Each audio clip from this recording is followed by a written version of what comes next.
Capítulo 10. O Grande Resgate. Quando a proteção das leis humanas for retirada daqueles que honram a lei de Deus, haverá em diferentes países um movimento simultâneo com o objetivo de destruí-los. Ao aproximar-se o tempo indicado no decreto, o povo conspirará para eliminá-los em uma noite e dessa forma silenciar a voz de discordância e reprovação. O povo de Deus, alguns nas celas das prisões, outros escondidos nas florestas e montanhas, suplica a proteção divina. Homens armados, instigados por anjos maus, se preparam para a tarefa de morte. Nesse momento, na hora de maior dificuldade, Deus intervirá. Vocês cantarão como em noite de festa sagrada. Seus corações se regozijarão como quando se vai ao monte do Senhor, a rocha de Israel. O Senhor fará que os homens ouçam sua voz majestosa. Multidões de homens maus estão prestes a atacar a presa, quando profundas trevas, mais intensas do que as trevas da noite, invadem a terra. Então, o arco-íris atravessa os céus e parece cercar cada um dos grupos em oração. As multidões iradas se detêm. Esquecem-se do objeto de sua ira sanguinária. Contemplam o símbolo da aliança de Deus, desejando proteger-se de seu brilho. O povo de Deus ouve uma voz dizendo: olhe para cima. Como Estevão, essas pessoas erguem os olhos e veem Cristo em seu trono.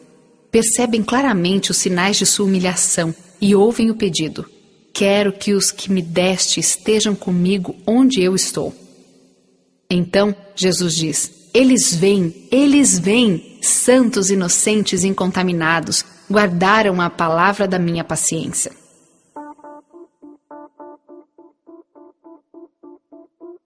À meia-noite, Deus manifesta o seu poder para libertar seu povo. O sol aparece resplandecendo em sua força. Ocorrem sinais e maravilhas.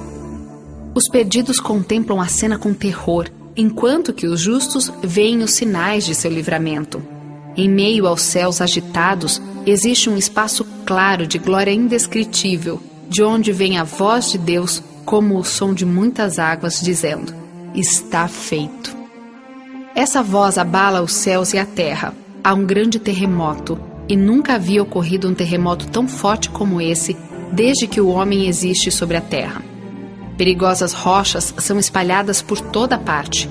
O mar agita-se em fúria. Ouve-se o som do furacão, semelhante à voz dos demônios. A superfície da terra está sendo partida. Seus próprios fundamentos parecem ceder. Os portos marítimos que pela sua iniquidade se tornaram como Sodoma e Gomorra são engolidos pelas águas enfurecidas. Grandes pedras de Saraiva realizam sua tarefa destruidora. Orgulhosas cidades são destruídas. Luxuosos palácios nos quais pessoas desperdiçaram suas riquezas com a glorificação própria desmoronam-se diante de seus olhos. As paredes das prisões se fendem e o povo de Deus é libertado. As sepulturas são abertas e multidões que dormem no pó da terra acordarão. Uns para a vida eterna, outros para a vergonha, para o desprezo eterno. Até mesmo aqueles que o traspassaram, os que zombaram da agonia de Cristo e os mais severos inimigos da verdade ressuscitam para contemplá-lo em sua glória e ver a honra concedida aos fiéis e obedientes. Violentos relâmpagos envolvem a terra num lençol de chamas. Em meio ao estrondo do trovão, vozes misteriosas e terríveis declaram o destino dos ímpios. Aqueles que haviam sido desafiadores e arrogantes, cruéis para com o povo de Deus, que guarda os mandamentos, agora estremecem de medo. Demônios tremem enquanto os seres humanos suplicam misericórdia. O dia do Senhor. Disse o profeta Isaías: naquele dia os homens atirarão aos ratos e aos morcegos os ídolos de prata e os ídolos de ouro que fizeram para adorar. Fugirão para as cavernas das rochas e para as brechas dos penhascos por causa do terror que vem do Senhor e do esplendor da sua majestade quando ele se levantar para sacudir a terra. Aqueles que tudo sacrificaram por Cristo agora estão em segurança. Perante o mundo e em face da morte, demonstraram sua fidelidade para com aquele que morreu por eles. O rosto deles, pouco antes tão pálido e descomposto, resplandece agora com admiração. A voz deles se ergue em cântico de triunfo. Deus é o nosso refúgio e a nossa fortaleza, auxílio sempre presente na adversidade. Por isso não temeremos, ainda que a terra trema e os montes afundem no coração do mar, ainda que estrondem as suas águas turbulentas e os montes sejam sacudidos pela sua fúria. Enquanto essas palavras de santa confiança se elevam a Deus, a glória da cidade celestial passa por suas portas entreabertas. Aparece então no céu uma mão segurando 2 tábuas de pedra. Aquela santa lei proclamada no Monte Sinai agora é apresentada como a norma do juízo. As palavras são tão claras que podem ser lidas por todos. A memória é despertada. São eliminadas de todas as mentes as trevas da superstição e dos falsos ensinos. É impossível descrever o horror e desespero daqueles que desprezaram a lei de Deus para conseguir a aprovação do mundo, rejeitaram seus mandamentos e ensinaram outros a desobedecê-los. Agora são condenados por aquela lei que desprezaram. Percebem que não têm desculpas. Os inimigos da lei de Deus têm agora nova compreensão da verdade e do dever. Tarde demais, veem que o sábado do 4º mandamento é o selo do Deus vivo. Percebem que estiveram lutando contra Deus. Líderes religiosos conduziram pessoas a se perderem, embora pretendessem guiá-las às portas do paraíso. Quão grande é a responsabilidade daqueles que ocupam o ofício sagrado, quão terríveis são os resultados da infidelidade deles. Aparece o Rei dos Reis.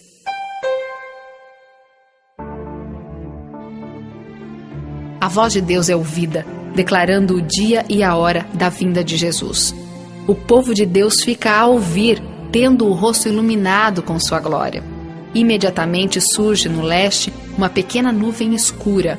É a nuvem que envolve o Salvador. Em solene silêncio, o povo de Deus observa enquanto se aproxima, até ela se tornar uma grande nuvem branca, mostrando na base uma glória semelhante ao fogo consumidor, e por cima o arco-íris do concerto. Agora, não mais como homem de dores, Jesus aparece como poderoso vencedor. Santos anjos em vasta e incontável multidão acompanham o Salvador.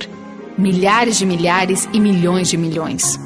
Todos os olhos contemplam o príncipe da vida. Uma coroa de glória está sobre a santa cabeça. Seu rosto emite um brilho deslumbrante, como o sol do meio-dia. Em seu manto e em sua coxa está escrito este título: Rei dos Reis e Senhor dos Senhores. O Rei dos Reis desce sobre a nuvem, envolto em fogo flamejante. A terra treme diante dele. Nosso Deus vem, certamente não ficará calado. À sua frente vai um fogo devorador e ao seu redor uma violenta tempestade. Ele convoca os altos céus e a terra para o julgamento do seu povo. Então, os reis da terra, os príncipes, os generais, os ricos, os poderosos todos, escravos e livres, esconderam-se em cavernas e entre as rochas das montanhas. Eles gritavam às montanhas e às rochas: caiam sobre nós e escondam-nos da face daquele que está sentado no trono e da ira do Cordeiro, pois chegou o grande dia da ira deles. E quem poderá suportar? Cessou a zombaria. Os lábios mentirosos estão em silêncio. Ouve-se apenas a voz de orações e o som de choro. Os ímpios suplicam para que sejam sepultados sob as rochas das montanhas, em vez de ver o rosto daquele que desprezaram. Eles conhecem aquela voz que penetra no ouvido dos mortos. Quantas vezes aquele delicado som os chamou ao arrependimento? Quantas vezes foi ouvida nas súplicas tocantes de um amigo, um irmão, um salvador? Aquela voz desperta lembranças de advertências desprezadas, de convites recusados. Ali estão os que zombaram de Cristo em sua humilhação.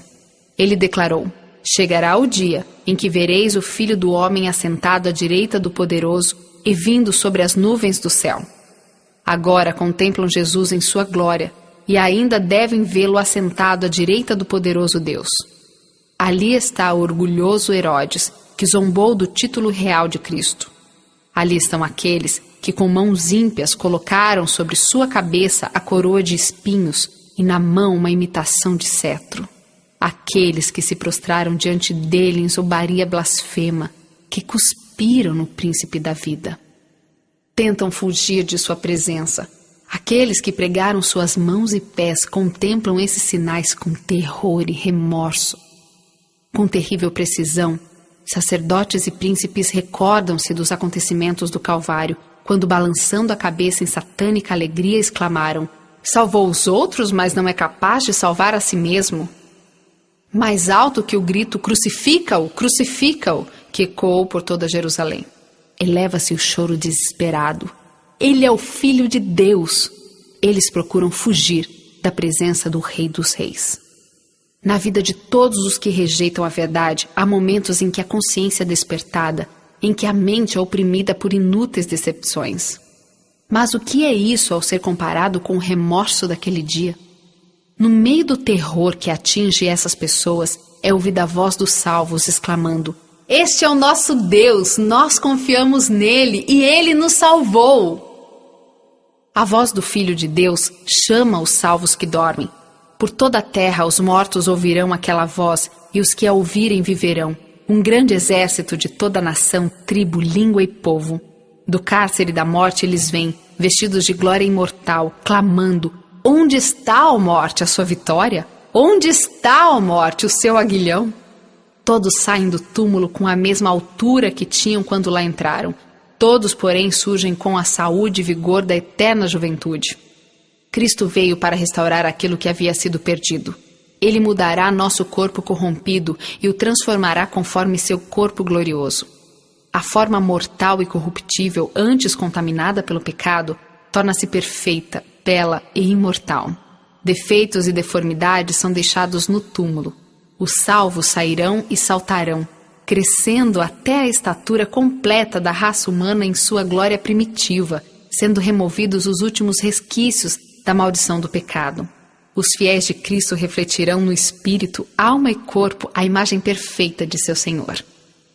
Os justos vivos são transformados num momento, num abrir e fechar de olhos. Diante da voz de Deus, tornam-se imortais, e com os salvos ressuscitados sobem para encontrar seu Senhor nos ares. Os anjos reunirão os seus eleitos dos 4 ventos, de uma a outra extremidade dos céus. Criancinhas são levadas aos braços de sua mãe. Amigos há muito tempo separados pela morte reúnem-se para nunca mais se separarem. E com cânticos de alegria sobem juntos para a cidade de Deus. Na Cidade Santa. Na multidão incontável dos resgatados, os olhares de todos fixam-se em Jesus. Todos os olhos contemplam a sua glória. Na cabeça dos vencedores, Jesus coloca a coroa de glória. Para cada um, há uma coroa que traz o seu próprio novo nome e a inscrição Santidade ao Senhor. Em cada mão são colocadas a palma do vencedor e a harpa resplandecente. Então, quando os anjos dirigentes começam a tocar, todas as mãos deslizam com maestria sobre as cordas, produzindo suave música em ricos e melodiosos tons. Todas as vozes se erguem em grato louvor àquele que nos ama e nos libertou dos nossos pecados por meio do seu sangue, nos constituiu reino e sacerdotes para servir a seu Deus e Pai. A ele sejam glória e poder para todo sempre. Diante da multidão de resgatados está a Cidade Santa. Jesus abre as portas e as nações que seguiram a verdade entram por ela. Então é ouvida a sua voz: venham, benditos de meu Pai, recebam como herança o reino que lhes foi preparado desde a criação do mundo. Cristo apresenta ao Pai o que foi adquirido através de seu sangue, declarando: aqui estou eu, com os filhos que Deus me deu. Eu os protegi e os guardei no nome que me deste. Quão emocionante será aquela hora em que o infinito Pai, olhando para os salvos, contemplará sua imagem, banida a discórdia do pecado, removida a sua maldição, e o humano novamente em harmonia com o divino. A alegria do Salvador consiste em ver no reino da glória as pessoas que foram salvas por sua agonia e humilhação. Os salvos participarão de sua alegria, contemplam aqueles que foram ganhos por meio de suas orações, esforços e amorável sacrifício. Contentamento lhes encherá o coração ao verem que um ganhou a outros, e estes ainda outros. O encontro de Adão com Cristo.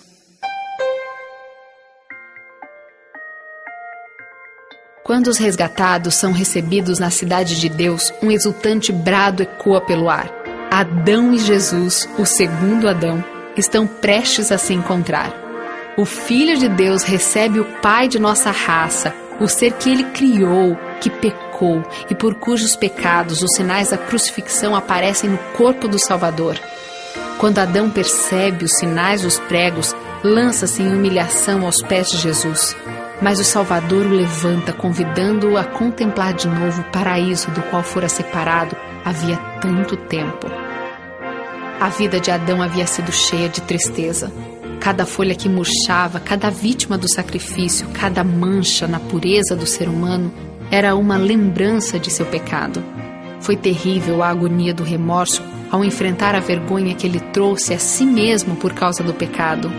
Ele se arrependeu sinceramente de seu pecado e morreu esperando a ressurreição. Agora, através da cruz, Adão é reintegrado ao Éden. Dominado pela alegria, contempla as árvores que já foram seu prazer, cujos frutos ele próprio colhera nos dias em que vivia sem pecado. Vê as videiras que sua própria mão tratou, as flores de que cuidou com tanto prazer. Isso é realmente o Éden restaurado. O Salvador leva-o à árvore da vida e pede-lhe que coma.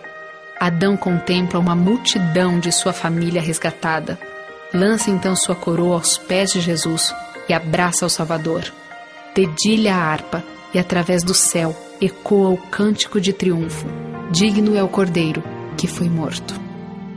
A família de Adão lança suas coroas aos pés do Salvador, inclinando-se perante ele em adoração. Anjos choraram quando Adão pecou e se alegraram quando Jesus abriu a sepultura de todos os que creram em seu nome. Contemplam agora a salvação e unem a voz em louvor. Sobre o mar de vidro misturado com fogo está reunida a multidão dos que tinham vencido a besta, a sua imagem e o número do seu nome. Aqueles que foram redimidos entre os seres humanos estão cantando o cântico de Moisés, servo de Deus, e o cântico do Cordeiro. Apenas eles podem aprender aquele cântico, pois é o cântico de sua experiência, e jamais alguém teve experiência semelhante. Eles seguem o Cordeiro por onde quer que ele vá. Esses, tendo sido levados ao céu, dentre os vivos, são primícias a Deus e ao Cordeiro. Passaram pelo tempo de angústia como nunca houve desde o início das nações. Suportaram a aflição do tempo de angústia de Jacó. Permaneceram sem intercessor durante os juízos finais de Deus. Eles lavaram as suas vestes e as alvejaram no sangue do Cordeiro. Mentira nenhuma foi encontrada em suas bocas. São imaculados diante de Deus. Nunca mais terão fome, nunca mais terão sede. Não os afligirá o sol, nem qualquer calor abrasador, pois o Cordeiro que está no centro do trono será o seu pastor. Ele os guiará às fontes de água viva, e Deus enxugará dos seus olhos toda lágrima. Os resgatados na glória. Em todos os tempos, os escolhidos do Salvador andaram por caminhos estreitos. Foram purificados na fornalha da aflição. Por amor a Jesus, suportaram ódio, calúnia, negação própria e amargo desapontamento. Compreenderam quão maligno é o pecado, seu poder, sua culpa, suas desgraças. Olham para ele com aversão. Ao perceberem o sacrifício infinito feito para resgatá-los, tornaram-se humildes e com o coração repleto de gratidão. Amam muito, porque foram muito perdoados. Participaram dos sofrimentos de Cristo e estão habilitados a participar de sua glória. Os herdeiros do reino de Deus vieram dos casebres, dos calabouços, das montanhas, dos desertos, das cavernas. Eles eram necessitados, aflitos e maltratados. Milhões desceram ao túmulo, carregados de infâmia, porque recusaram entregar-se a Satanás. Mas agora não são mais aflitos, dispersos e oprimidos. Acham-se com vestes mais belas do que já usaram os maiores nobres da terra e coroados com diademas mais gloriosos do que os que já foram colocados nos monarcas terrestres. O Rei da Glória enxugou todas as lágrimas. Entoam um cântico de louvor claro, doce e harmonioso. A harmonia espalha-se através do céu. A salvação pertence ao nosso Deus, que se assenta no trono e ao Cordeiro. E todos respondem amém. Louvor e glória, sabedoria, ação de graças, honra, poder e força sejam ao nosso Deus para todo sempre. Nesta vida podemos apenas começar a compreender o maravilhoso tema da salvação. Com nossa mente finita, podemos entender de forma muito superficial a vergonha e a glória, a vida e a morte, a justiça e a misericórdia que se encontram na cruz.